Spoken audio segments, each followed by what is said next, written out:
രാവിലെ റിവ്യൂ ഇടേക്ക് പടം പൊളി പടം സ്റ്റൈലും പടം കിടുന്ന പടം മനപ്പുറം പടം പൊളി എന്താ പറയുകയാണ് മനപ്പുറം പടം പൊളിക്കുകയാണെന്ന് തലക്ക് അടി കൊടുക്കണം അത്ര എനിക്ക് പറയാം. ഇതാണ് നല്ല പടം. ഇതേപോലെ ടോർച്ചർ ഈ വർഷം വന്നിട്ടില്ല. ഇറങ്ങി ഓടാൻ തോന്നുന്നു അങ്ങനത്തെ ഒരു പന്ന സിനിമ. ഒരു അന്യൻ സെറ്റപ്പാണ് മാത്രം. കൊള്ളായിരുന്നു എന്ന് പയ്യാക്കണ്ട, കൊള്ളത്തില്ല. നമുക്ക് ഇതൊക്കെ OTT എല്ലാം വരുമ്പോൾ കാണുന്നതായിരിക്കും കുറച്ച് ബെറ്റർ. ഇത് സത്യം പറഞ്ഞാൽ ഇന്ത്യൻ മണ്ണിനെയും കൂടെ നാണം കെടുത്തുന്ന രീതിയിലാണ് ചെയ്തിട്ടുള്ളത്.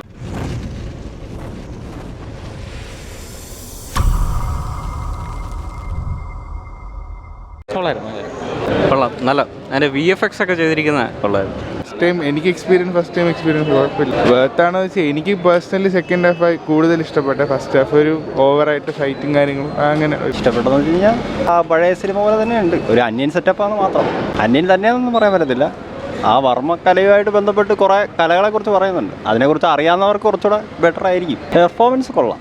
എല്ലാവരും തന്നെ അവരവരുടെ റോൾ കൃത്യമായിട്ട് ചെയ്തിട്ടുണ്ട്. വളരെ മോശം, ഇഷ്ടപ്പെട്ടില്ല. വണ്ണിൻ്റെ ആ ഒരു ഇമ്പാക്റ്റ് ഒന്നും ഇതിലില്ല. വണ്ണ് നല്ല കിടിലം പടമായിരുന്നു, പക്ഷേ ഇതത്ര പോരാ. പോരെ ബ്രോ, കൊള്ളത്തില്ല. ഫസ്റ്റ് പാർട്ട് വെച്ച് കമ്പയർ ചെയ്തായിരിക്കും നമ്മൾ പോകുന്നത്. സെക്കൻഡ് പാർട്ട് കൊള്ളില്ലായിരുന്നു. നമുക്ക് ഇതൊക്കെ OTT എല്ലാം വരുമ്പോൾ കാണുന്നതായിരിക്കും കുറച്ച് ബെറ്റർ. ഒരു കുഴപ്പമില്ല, സ്റ്റൈലും പടം രാവിലെ റിവ്യൂ ഇടേക്ക് പടം പൊളി പടം സ്റ്റൈലും പടം കിടുന്ന പടം കാണേണ്ട ഫാമിലിയായിട്ട് കാണേണ്ട സിനിമയാണ്. സ്റ്റൈലും പടം കാണാനുള്ള സിനിമയാണ്. ഒരു കുഴപ്പമില്ല, പടത്തിന് യാതൊരു കുഴപ്പമില്ല. നിങ്ങൾ സിനിമ വരെ കാണാൻ നോക്കും, കിടിലം പടം തലക്ക് അടി കൊടുക്കണം അത്ര എനിക്ക് പറയാൻ. ഒരു വലിച്ചീരല്ല പടം, ഒരു ലാഗ്യമില്ല, ചുമ്മാ പടം കണ്ടിരിക്കും. നല്ല സോങ്ങും കഥയും കൊള്ളാം, നല്ലൊരു കഥയാണ്.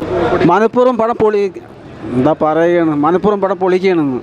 പടത്തിന് യാതൊരു കുഴപ്പമില്ല, പടം കാണാൻ പറ്റിയ സിനിമയാണ്. ഞാൻ ഇനിയും കാണുന്ന സിനിമ അല്ലെങ്കിൽ ഫാമിലി ആയിട്ടുള്ളത് അത്രയും നല്ല ഗംഭീര സിനിമയാണ്. എന്താ രാവിലെ റിവ്യൂ ഇടേണ്ടിരിക്കുകയാണ് പൊളിപ്പടം എന്തൊരു പൊളിപ്പടം, ഒരു പൊളിപ്പടമില്ല, പടം സ്റ്റൈലും പടം ഫാമിലിയായിട്ട് വന്ന് കാണാൻ പറ്റിയ സിനിമയാണ്. കിടിലം പടം. അത് തന്നെയാണ് ഞാൻ രാവിലെ റിവ്യൂ ഇടേണ്ടിരിക്കുകയാണെന്ന്. പടത്തിന് യാതൊരു കുഴപ്പമില്ല, ഫാമിലിയായിട്ട് പക്കയായിട്ട് ഫാമിലിയായിട്ട് വന്ന് കാണാൻ പറ്റിയ സിനിമയാണ്. എനിക്കിഷ്ടപ്പെട്ടു. ഞാൻ ഇനിയും കാണുന്ന സിനിമ ഉറപ്പായിട്ടും. കൊള്ളായിരുന്നു എന്ന് പയ്യാക്കണ്ട, കൊള്ളത്തില്ല. വേർത്തെന്ന് പറയാനില്ല. എനിക്കൊരു എക്സ്പെക്ടേഷൻ ഉണ്ടായിരുന്നു എങ്ങനെയായിരിക്കും പടം എന്നുള്ളത്. അതുപോലെ ഉണ്ടായിരുന്നു, കാര്യമായിട്ടൊന്നുമില്ല. ഇനി 3D ട്രെയിലർ ഓക്കെ, അത് സെക്കൻഡ് പാർട്ടായിട്ട് എടുത്താലും കുഴപ്പമില്ലായിരുന്നു. ഇത് പടമല്ല, ഇതാണ് ടോർച്ചർ. നമ്മളെ തിയേറ്ററിൽ ഇരുത്തി കൊല്ലും, ഇറങ്ങി ഓടാൻ തോന്നും അങ്ങനത്തെ ഒരു പന്ന സിനിമ. ഇതാണ് നല്ല പടം. ഇതേപോലെ ടോർച്ചർ ഈ വർഷം വന്നിട്ടില്ല. വെറും ടോർച്ചർ സിനിമ. ഇത് കണ്ടിരിക്കാൻ പോലും പറ്റില്ല. ഒട്ടും അസഹനീയമായിട്ടുള്ള സിനിമ. 150 എങ്ങോട്ട് പൈസ വേണമെങ്കിൽ കാണിക്കേണ്ട സിനിമയാണ്. ഒട്ടും കൊള്ളില്ല, ഒട്ടും ഇഷ്ടപ്പെട്ടില്ല.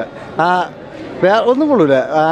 കമലഹാസൻ വന്ന ഭാഗം തൊട്ട് കൊള്ളൂല. ആദ്യമൊക്കെ കൊള്ളായിരുന്നു, കമലഹാസൻ വന്ന തൊട്ട് പിന്നെ കൊള്ളൂല സിനിമ. പക്ഷേ അതൊരു നല്ലൊരു ക്യാരക്ടറായിരുന്നു. അതിന് ഒരുമാതിരി സ്പൂഫ് പോലെയാണ് എടുത്ത് വെച്ചിരിക്കുന്നത്. ഒരു വേസ്റ്റ് സിനിമയെന്ന് തന്നെ പറയാം. ശങ്കറിൻ്റെ കരിയറിൽ തന്നെ വേസ്റ്റ് സിനിമയാണിത്.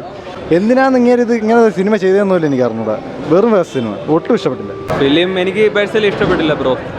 നമ്മൾ കുറേ എക്സ്പെക്റ്റ് ചെയ്തിട്ടാണ് വന്നത്. അപ്പോൾ ഇത് സത്യം പറഞ്ഞാൽ ഇന്ത്യൻ മണ്ണിനെയും കൂടെ നാണം കെടുത്തുന്ന രീതിയിലാണ് ചെയ്തിട്ടുള്ളത്. സേനാപതി എന്ന് പറയുന്ന ഒരു ഐക്കോണിക് ക്യാരക്ടറിനെ എങ്ങനെ ഒരു കോമഡി പീസാക്കാം എന്ന് ഈ പടത്തിൽ ചെയ്തിട്ടുണ്ട്. എനിക്ക് പേഴ്സണലി ഒട്ടും കണക്റ്റ് ആയിട്ടില്ല ഫിലിം. നമ്മൾ തിയേറ്ററിൽ നിന്ന് എങ്ങനെയെങ്കിലും പടം ഒന്ന് തീർന്നു കിട്ടിയാൽ മതി എന്നായിരുന്നു. ലിറ്ററലി ഭയങ്കര ഡിസപ്പോയിൻറ്റഡ് ആണ്.